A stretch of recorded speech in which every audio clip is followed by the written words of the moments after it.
Hey everybody, welcome into another edition of Make Every Second Count Live.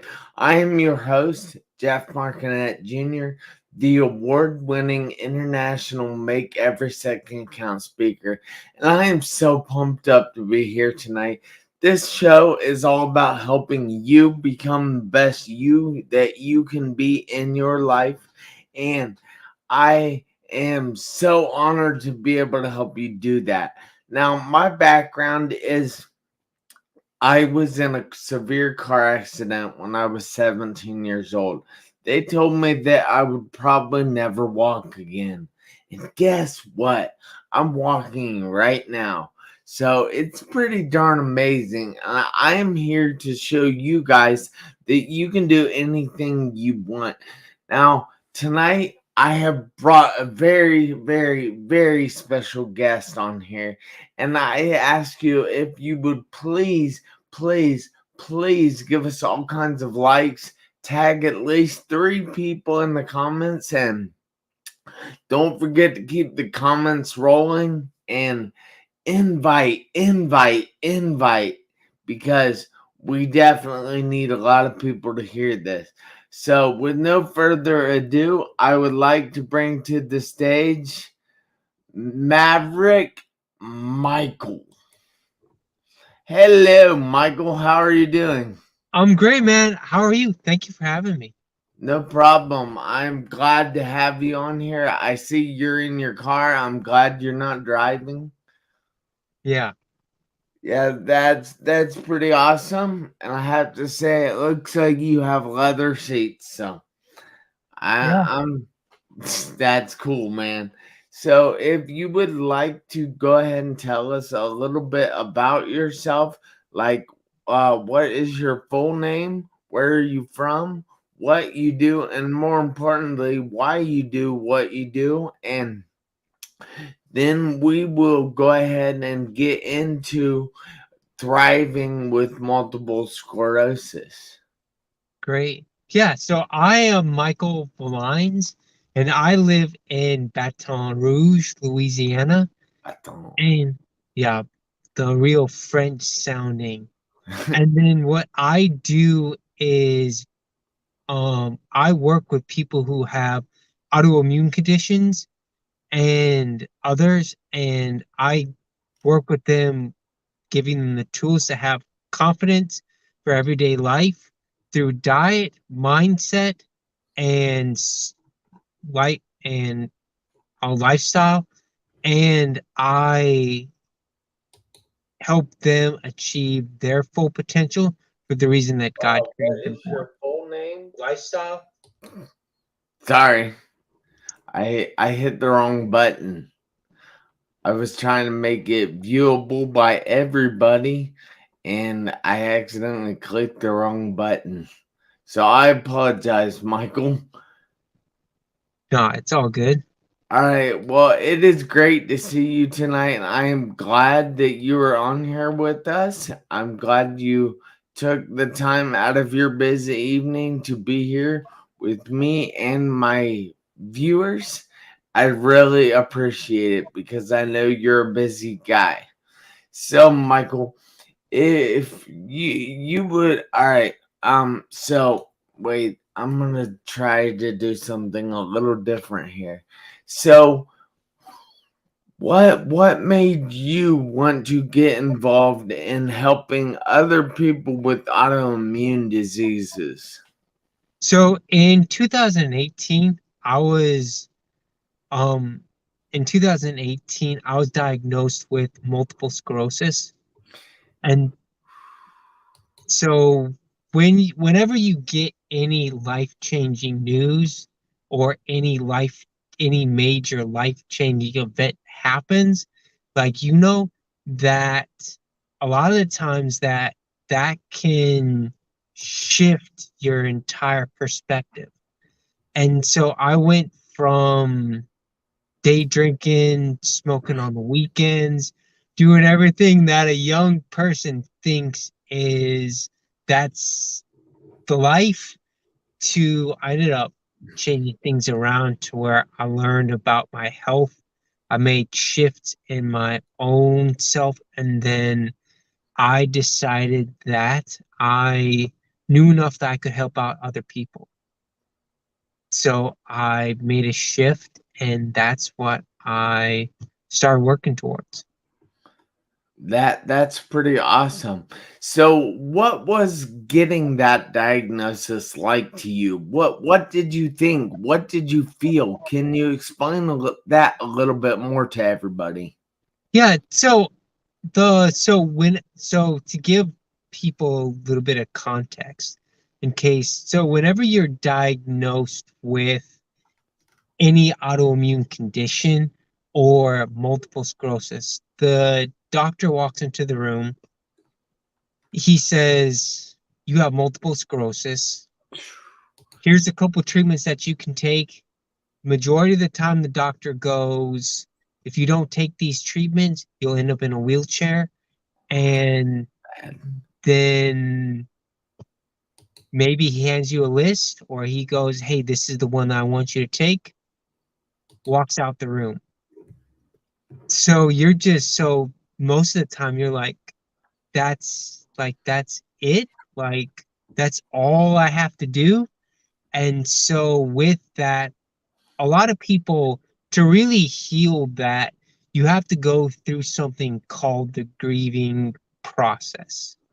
And when you go through, everybody's grieving process is different. And when you go through it, then you can really start healing on the other side. I can remember having a conversation with my dad, and he was basically, and he was like, because I told him, "Hey, I want to do this, this, this, this, and then I'll make the changes that I need to make." But I can remember my dad talking to me, and he was like, "Michael, like, if you make, there are people who have made life changes. They change up their diet, they change up their lifestyle, and they're getting better, and they've helped themselves out a ton. But if you keep on doing what you're doing, you're going to end up in a wheelchair one day. It's your life, it's your decision, but basically that gave me this paradigm, this decision making to where, hey, I can keep on living the way that I'm living, and there's a chance to end up in a wheelchair, or I can make these changes in these shifts, and then there's a chance that I can beat this and get better." So I made the shifts, and then I've been able, because of those shifts, I've been able to improve, and I haven't gotten worse. That's great news. So what exactly was the prognosis? I mean, what did the doctor say was probably or might happen?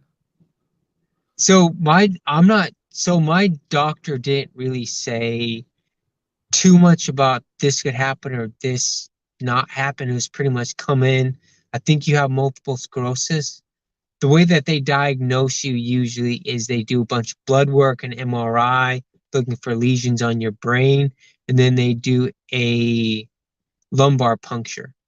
And then Ooh, when they did my lumbar puncture, I got stuck like six or more times because the that, guy that couldn't that's draw. painful. Yeah, because he couldn't draw any fluid. So he gets at the end of it and he goes, "There's some blood in your fluid. They're gonna have to figure out what's what's wrong." So the neurologist is like, "I read the report, and I think because there was so much trauma in the area, that's why there was blood in your CS fluid, which is what they're trying to draw when they do the lumbar puncture." Yeah. So that I'm just gonna call it MS, and we'll go from there. So I was like, "Okay, cool." And then he basically said, "This is the drug, this is the treatment that I want you to take, the drug." And then that was pretty much it. And the drug that he prescribed to me, it had a long history, so all that, and then that was pretty much it. Yeah, so did he tell you anything about, or did you look up on the internet about what could happen down the road besides just being in a wheelchair? I know that's bad enough because I was there for quite a long time, but did you find out any other like things that told you that this might happen or something like that? No, I didn't. I pretty much got the diagnosis. I heard that people were getting better.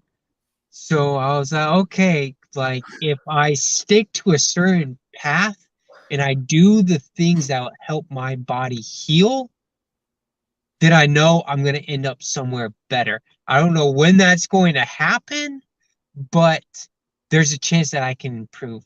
And I think probably part of the reason too was just after the grieving process, I pretty much decided that I can become a victim of my circumstances or I could become a victor of them. And I Yes, would that's one rather, of my favorite quotes right there because it is so important. I mean, after my accident, I could have seen myself as a victim. I could have just taken pity on myself and remained there in the hospital bed or in the wheelchair and just stayed there for the rest of my life. And chances are nobody would blame me for doing that. But I wanted more for myself. So I took the victor mentality instead of the victim mentality, and I knew that I could achieve more. So I did accomplish more. And now I am an award-winning international make every second count speaker, and that just that's amazing to me. It's amazing that I've come so far in my life. So I have to ask, what led to you going to the doctor in the first place? so the what led me going to the doctor was in about a year, I went from walking around like a everyday person to I'd walk in the job site and I'd be fine. And then I would get to the end of it and it looked like I was limping out of the gate. And there were some days I had to use a lot of self-motivation just to walk out of the gate because it just took a ton of energy to walk out. And what was happening, I didn't realize it was that a certain part of my ankle just wasn't working. So it looked like people would ask me, "Did you get hurt?" I go, "No. It's just because my body didn't want to work." So I had thought in college, I had spent some days I worked out for 8 hours a day and I was trying to win a national championship in judo. Yeah. And I had three judo classes, a Brazilian jiu-jitsu class, 2 hours of lifting, and I felt like I was out of shape. So what was meant to be 1 hour of cardio turned into 2 hours of cardio. Yeah. So I thought that because all my muscles had gotten smaller, that that was something that I did to myself. And the guys on the job site, they'd look at me and they'd go, Mikey, because that's why I got called. They're like, you need to go see a doctor. I was like, no, just need to stretch it out. I'll be good. But it really didn't matter how much I stretched. It just got worse a little bit every single day. So then eventually I took everybody's advice on the job site. I saw my general practitioner. I went, hey, is this something that I did to myself? Or is this something worse? Because if it's something worse, I need another set of eyes. And my GP he thought that I should go see a neurologist. And then our appointment was about to end. I felt like he threw out a life raft to me And he pulled it in like, you're giving me some advice, but you're not telling me, like, you're not giving me any suggestions. Like, I gotta find this neurologist myself. Yeah. And so I was just like, hey, do you have any recommendations? And he probably recommended me to one of his best friends, but but he was like, yeah, I know a neurologist, and he recommended me to the neurologist. And then the first appointment, the neurologist just looked at everything. At the end, he went, I think I have an idea of what's going on. And then the second appointment, they were like, bring a family member. I thought that was the appointment. I thought that they're gonna tell me that you have 3 months to live, Yeah. something more serious. And then they went, we think you have multiple sclerosis. So, all right, I want to point out something right here. So, what you did there is really neat. Now, you took something that is bad. I'm not saying it's not, and that's the Right. multiple sclerosis. Um, being diagnosed with multiple sclerosis, but you saw it as a positive, because you thought there could be something dire wrong with you, and that is pretty amazing that your mind went to that, and then you ended up seeing multiple sclerosis as a good thing at that point. Yeah, I mean, I'm pretty sure I didn't really know what multiple sclerosis was because I ended up, so when they told me bring a family member, none of my family lives in Louisiana. So I Yeah. was like, man, like, what am I gonna do? I was like, well, friends are like family. Yeah. So it's like, so I went around, I asked friends, I asked everybody, I was like, hey, what are you doing on this day? And then everybody was like, oh, I'm working. Nobody asked me, and some of it's my fault too, because I didn't explain anything better. Yeah. But I didn't, but nobody was like, hey, like, why are you asking? I asked my best friend, I asked him, and then he was like, oh, I'll be at my restaurant working. Then he was like, why are you asking? I was like, oh, and then I told him what the nurse said, and he was like, I'll be there.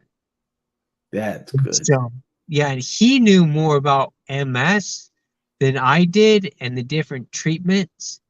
And I was just kind of like, I guess I'm not about to die. I'm not really sure what's next. Lumbar puncture Ugh. and all this stuff that I wasn't really sure about and I didn't really know about. But I mean, and then the lumbar puncture was crazy because I had just gotten laid off. So with the way that my insurance works, that the next day of the month, I no longer have insurance. So like that was the last day of the month. And the nurse called me back and she's like, you don't have insurance. I was like, my insurance expires. They rushed me in to get a last minute That's lumbar good. puncture. They were remodeling the room. She was like, we can do a basic enough procedure to where we can draw the fluid. So went in, did that, and then my last girlfriend's parents, I've stayed in good touch with them. Her dad was like, let me know what's up. So I stayed with her parents. They took care of me like I was Oh, one of their kids. And then, so overall, a traumatic event went about as good as it can go. yeah. That's really good. I One thing that I have noticed with doing this show is it relies your a person's recovery, and a person just getting through things requires a lot of support from people around you. And if you have great support, you have a better chance of getting out of something like this and progressing to the point where you no longer need that support, but you still love that support. So I find that awesome. So what is it that has helped you not only survive but end up thriving? So I think one thing that helped me out the most is just that I'd say my relationship with God was crucial because definitely before my diagnosis was kind of like a life check, and to where I was going down I was becoming more and more like the culture that's around me. Yeah. And the job that I was working at that time, I was a helper in industrial construction. And so about the time I was diagnosed with MS, I passed my certification to become a pipe fitter, at least nationally certified, and like all this crazy stuff happened. Congrats. And yeah, thank you. And I had spent probably close to a year studying for that test.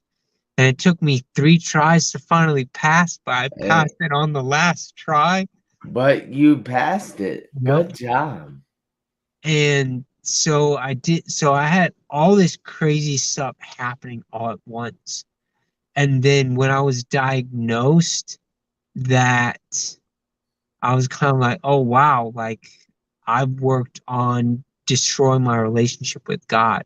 So it drew me closer back to my relationship with God.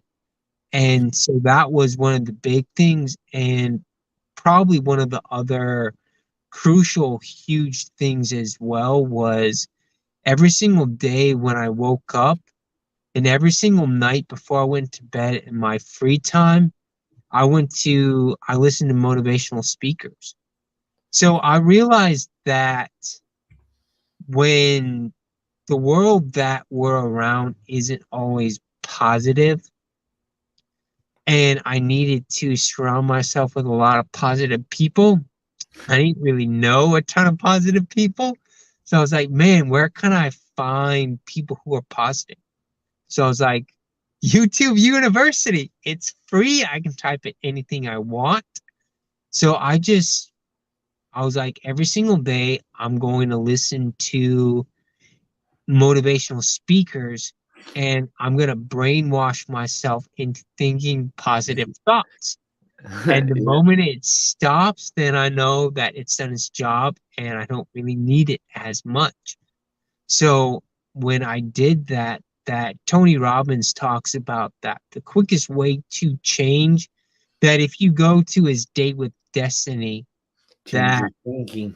yep, that he's talked about that they did a study with all the drug addicts that have gone through date with destiny, that there's a 100% recovery rate from their addiction.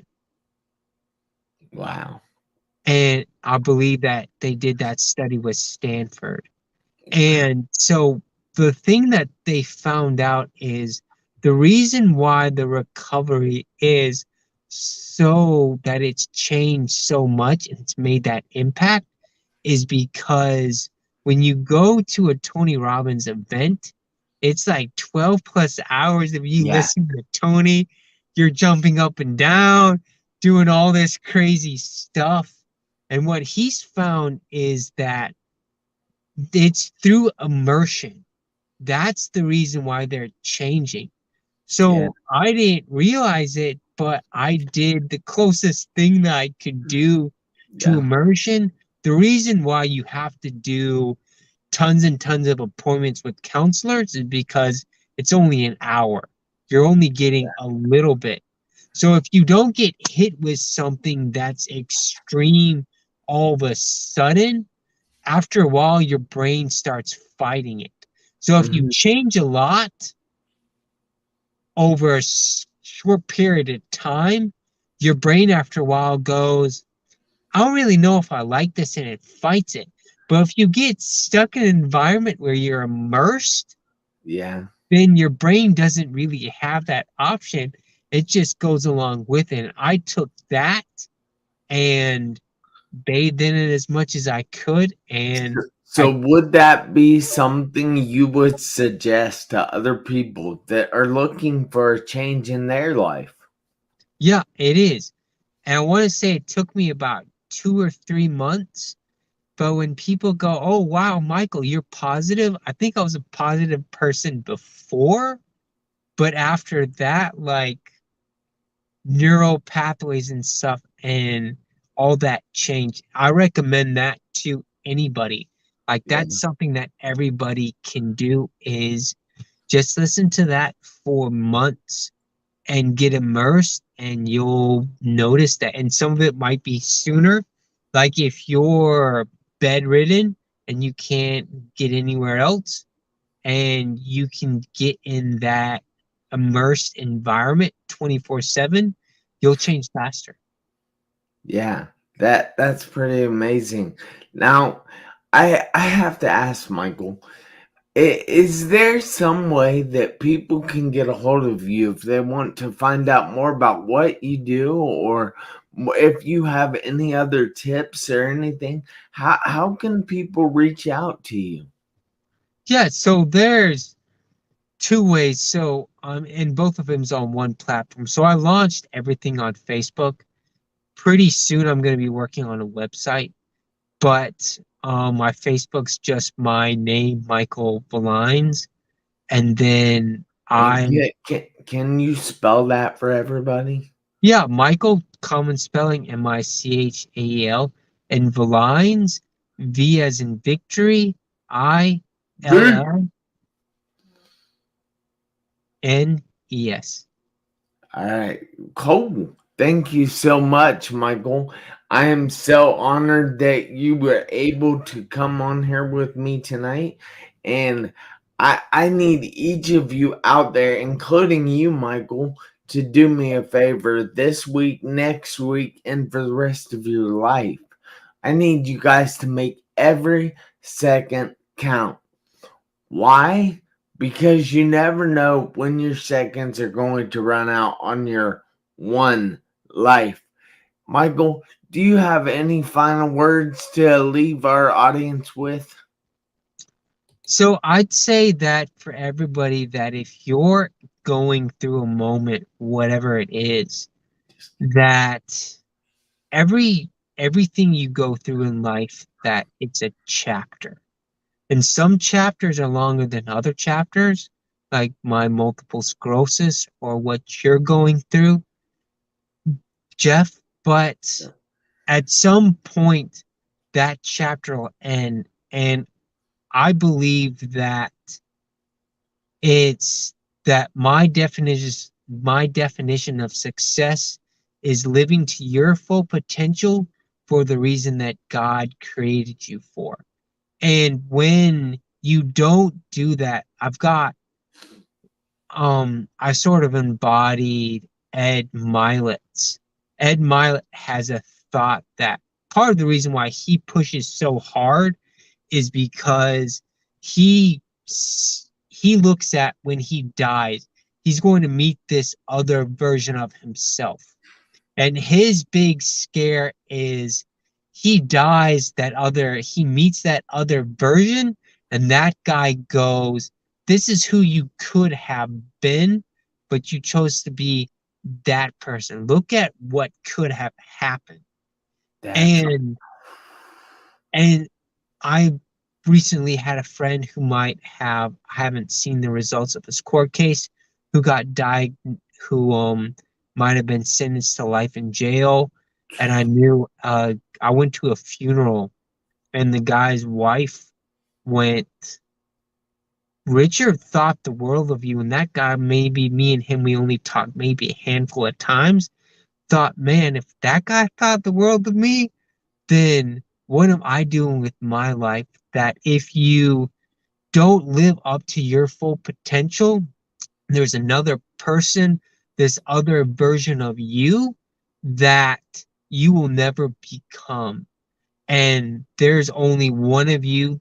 If you have a dream, a vision, a wish, you're the only person with that. So if you never live up to that, then that dies with you. So you have to go out and you have to push for that as much as you can and live to that version of you to where you're the fullest. Because if you don't, it's never going to happen. Great advice. So we will see you guys back here next Tuesday, 7 p.m. Eastern Time, where we help you get through what you were going through. So, guys, I'll talk to you later. See you, Michael. Thank you. Yeah, thank you.